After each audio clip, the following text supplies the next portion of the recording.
Recently, patch 1.2 for Tears of the Kingdom got released, and with it a bunch of glitches got completely removed from the game. The main glitch that got patched were all the duplication glitches, as they were incredibly easy to do in 1.1 and before.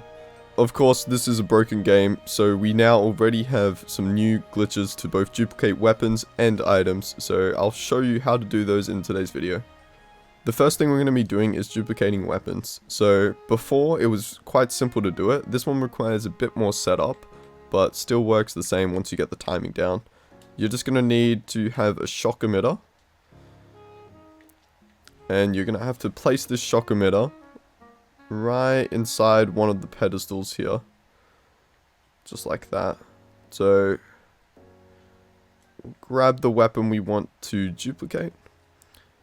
And with this, you have to do it with the weapon stance, but what you can do is actually, let me grab one of these shields,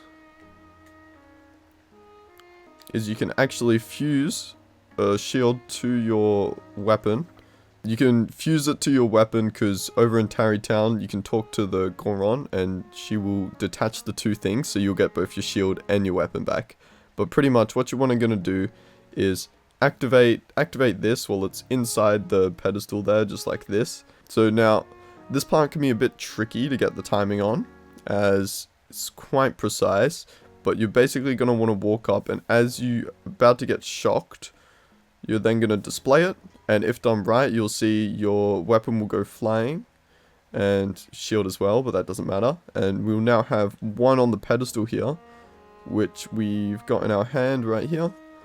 And we've also got one on the floor, so this allows us to now have two of these weapons. And this of course works for any weapon in the game, whether I wanted to use the stone smasher, the spear. But yeah, again, it's a bit finicky to get set up, so it's a bit harder than the previous one, but it still works just as well. And if you've got a bit of time, you may as well attempt it, because you can get super rare weapons that you can only get one of a lot easier.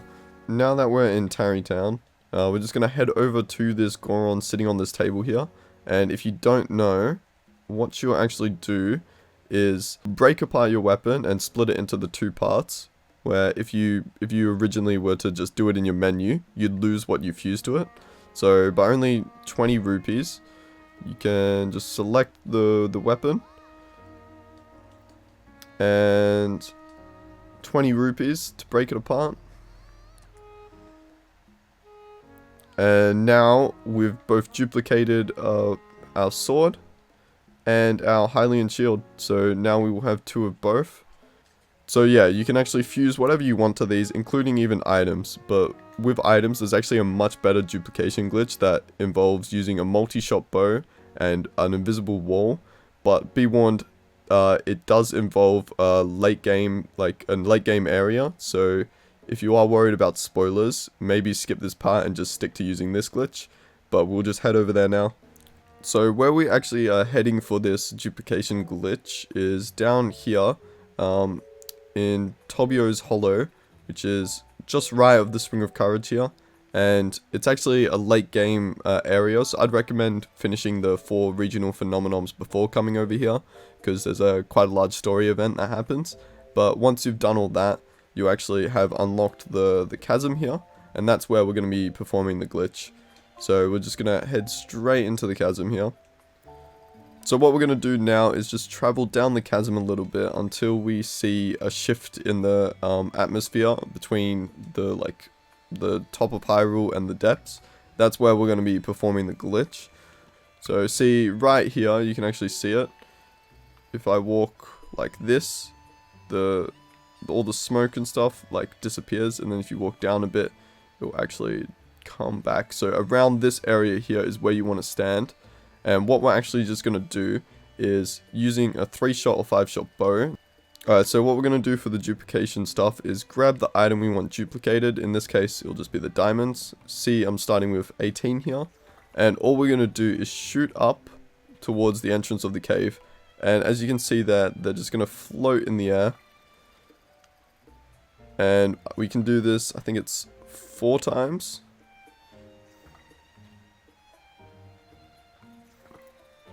Just, yeah, as You can do this a couple of times. I think it's 4 times with a 5-shot bow.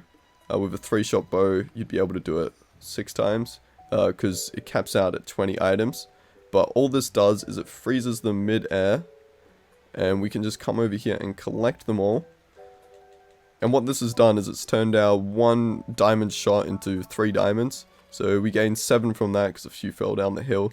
But basically, as long as you've got enough arrows, you can just keep doing this until you get as many as you want, or your bows break, because it will use up durability. But this is a pretty easy and pretty quick way of getting a bunch of items, and just as long as you don't shoot the items already in the air, they won't break. So just like aim around in like a circle spot until there's like 20 items out, then you just run over and collect them. And yeah, it's an easy way of getting any of your items you want duplicated. So even Zonai parts, you could do it with ancient arrows, rare like Lionel parts. Hope you guys found this video helpful, and if you enjoyed, it'd be great if you can leave a like and subscribe, as we're getting close to 1k subs, and I hope these glitches help you out in your games.